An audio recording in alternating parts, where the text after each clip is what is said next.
As I have told you that if you see the reflection in the mirror, you don't see the mirror, but you see the reflection. Now this mirror, as I said, was the all-pervading power of God, which we do not see. We only see the reflection and we believe in the reflection, that reflection is everything.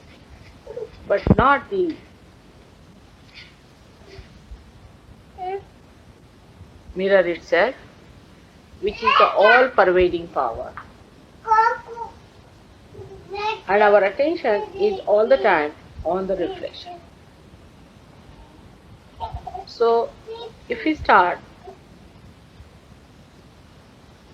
when this all-pervading power was created, and then in that all-pervading power, we have three powers. The first power we have is the power by which we exist. Another is the power by which we create. Third is the power by which we evolve. And the all-pervading power has got the power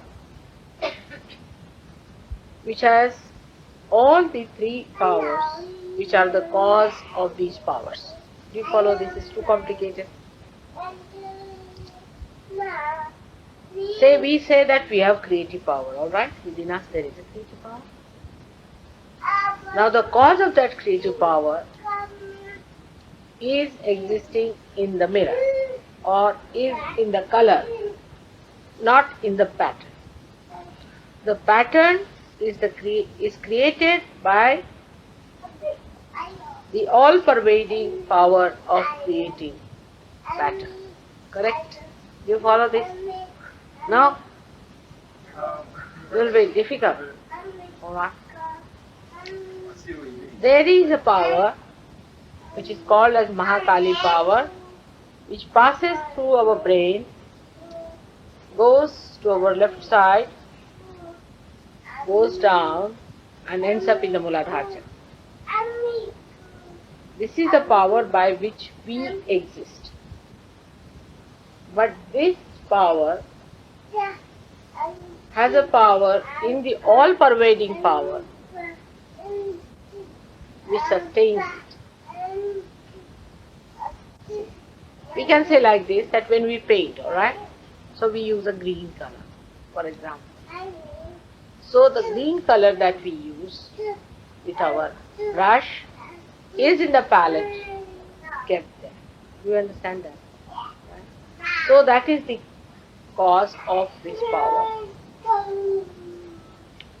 In the same way, on the right hand side, we have the power of creativity, of thinking, of future, mental and physical being, comes from left, goes to the right and goes down up to the Muladhara chakra. Same power which makes us creative is controlled by the power of the Creator in the palette or in the all-pervading power. The third power that we have, which you know very well, is the power that evolves, by which we evolve things, we manifest things, by which we are evolved too. This evolutionary power is beyond us. This evolutionary power, for example, we cannot convert amoeba into anything else. We cannot convert a quadruped into a human being. So this evolutionary power that is in the center in the Sushumna Nadi, has also got the cause, or we can say the main color, in the all-pervading power. There are three powers that are within us, and the powers from which they are derived are in the all-pervading. So you can think like this, that the mirror itself has got the power to create the pattern, and the mirror creates the pattern. We can see the pattern, but we cannot see the mirror. Alright? So, there is a fourth power, we can say, which is in the mirror. Three powers I have already told you, which is not at all manifested in us, which is a part of the unmanifested whole and sleeps in our triangular bone as Kundalini. This fourth power is the one which awakens and rises through different chakras, passes through the Brahmarandra here, through the fontanel bone, and takes you to the fourth dimension of manifestation, where you get the fourth power manifested. Did you follow that? So, the first power we have is the power by which we have emotions within. This is gross. Also the power by which we think of the future, plan out things and all that. This power also is a gross power. By this power only, right hand power, the five elements create the gross material world. But to a normal human being, even emotions, they think are subtle. The feelings are subtle. Actually they are not. They are also gross. Because you know how to handle them. So, the Kundalini moves your attention from the gross, which includes the attention on the matter, the attention on the emotions,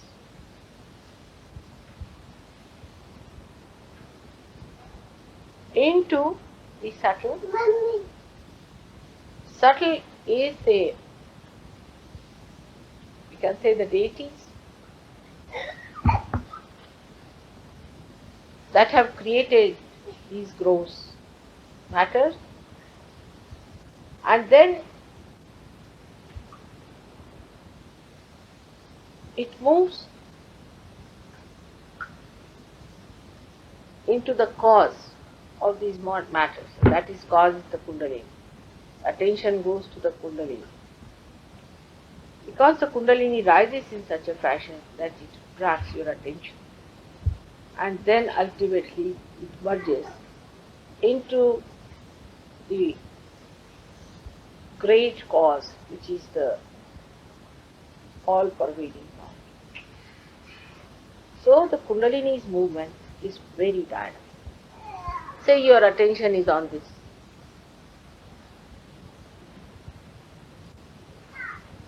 Light. It's a headache to see, to understand the awakening of the Kundalini. Because it's a technique, I'm telling you how it works. But otherwise it's just like that. It's like pushing a button and getting the light. But it's not that simple, as you know. When you push the button and get the light, there's a big thing behind it, big organization, big engineering, and it has a history behind it. So when you press a button,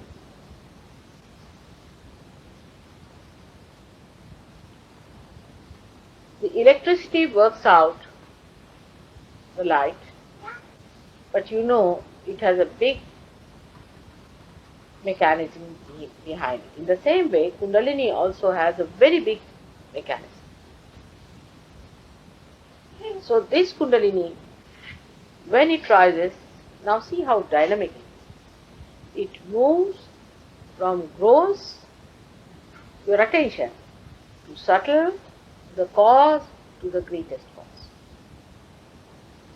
Now, if your attention, say, is on this mic, from mic, then it's feeling. That also goes. Feeling that you have, it's my mic, the feeling that you have, is also goes. From there it removes your attention.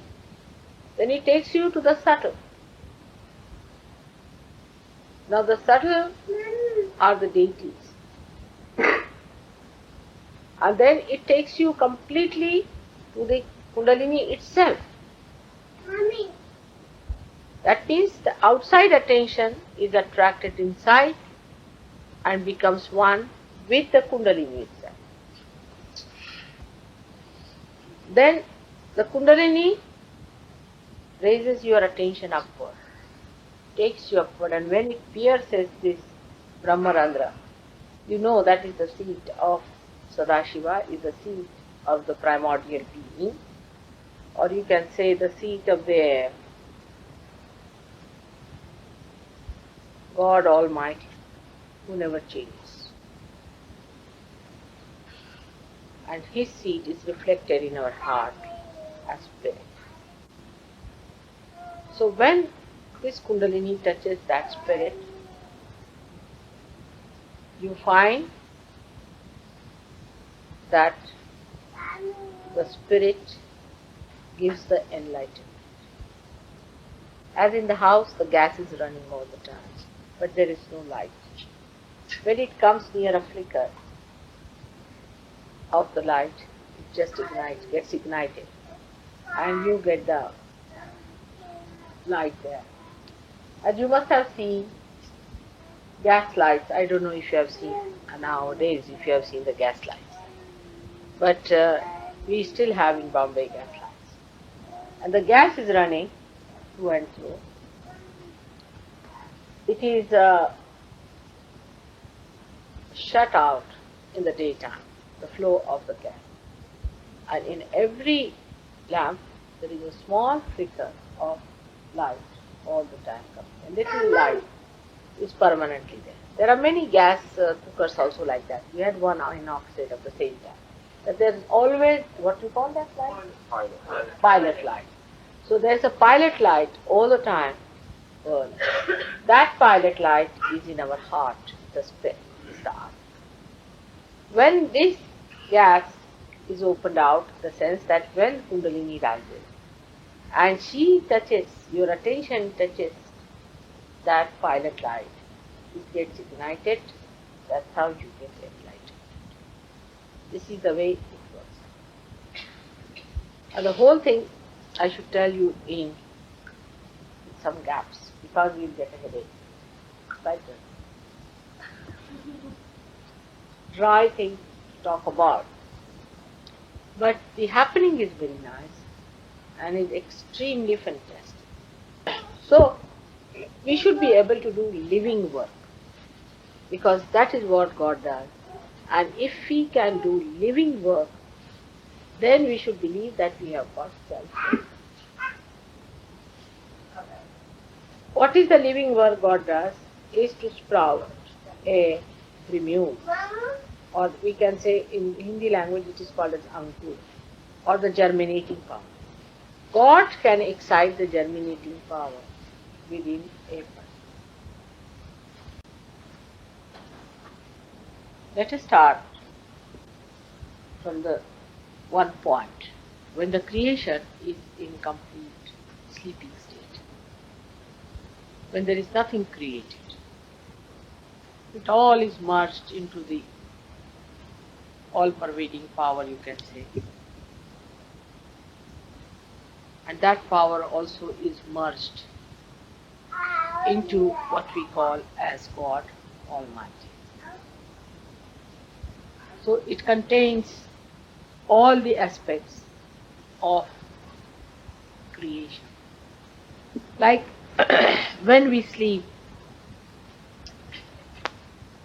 then all our being outside disappears within us. When we are awakened, then we see that we are busy, you are there, he is there, she is there. But when we sleep, all of you disappear in my mind, and I sleep with that. At that state, when everything is there, is at an entropy stage, you can call it.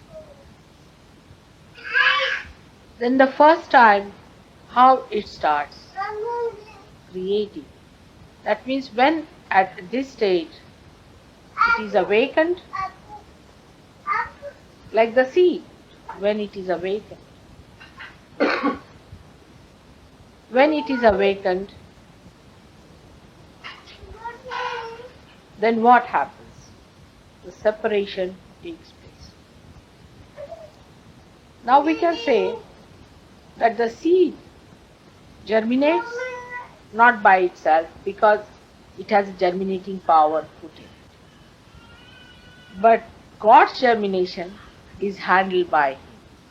He is the one who sleeps and He is the one who gets. It is His own desire. Whenever He feels like He can get up, or whenever He feels like He sleeps off. Then He divides Himself into two aspects. One as God Almighty, and the other as His power, the divine power.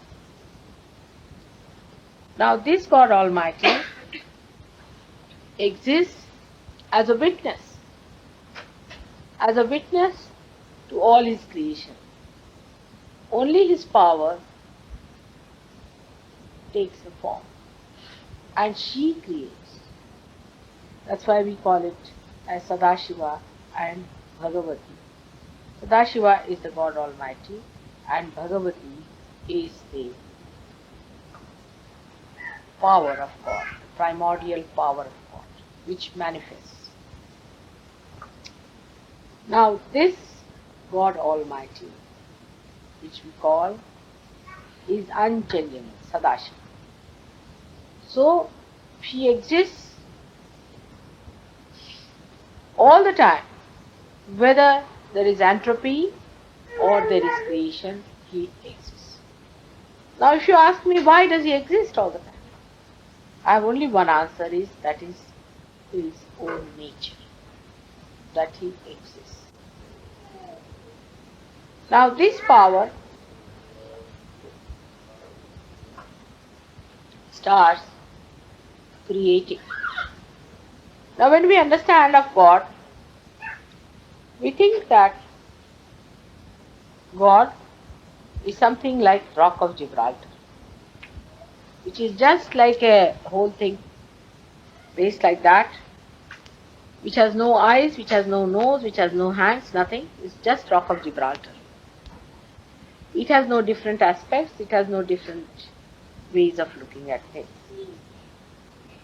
You think of a man, he is a son, he is a father, he is a husband, he is a citizen, he has so many aspects. In the way God also has different aspects. He has so many aspects that they are called as 35 crores of aspects here.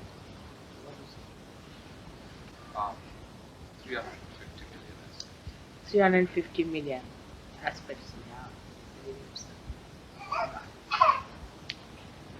So, then this power starts creating and also reflecting the aspects of God in the creation. These aspects of God come on this earth as the incarnations. But God Almighty as a whole never incarnates, but His aspects do. So the first aspect of God itself as Sadashiva is reflected within our heart as Shiva, which never incarnates, which is present in all the three conditions of Sthiti, Pralaya and Samhara. That is when there is existence. Sthiti is the present state. Samhara when the people are killed, and Pralaya when the whole thing is destroyed. In all these conditions, he exists. And these three conditions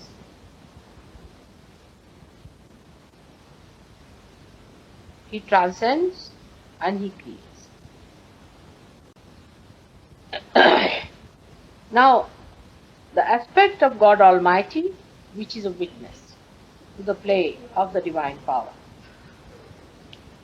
This aspect is witnessing the play. And he is the only spectator. He is the one who is the only enjoyer. So, the divine power plays and makes the play interesting for him. If it is not interesting, then the Shiva, or we can say the God Almighty, informs that he is not interested, she stops it, and the play is over.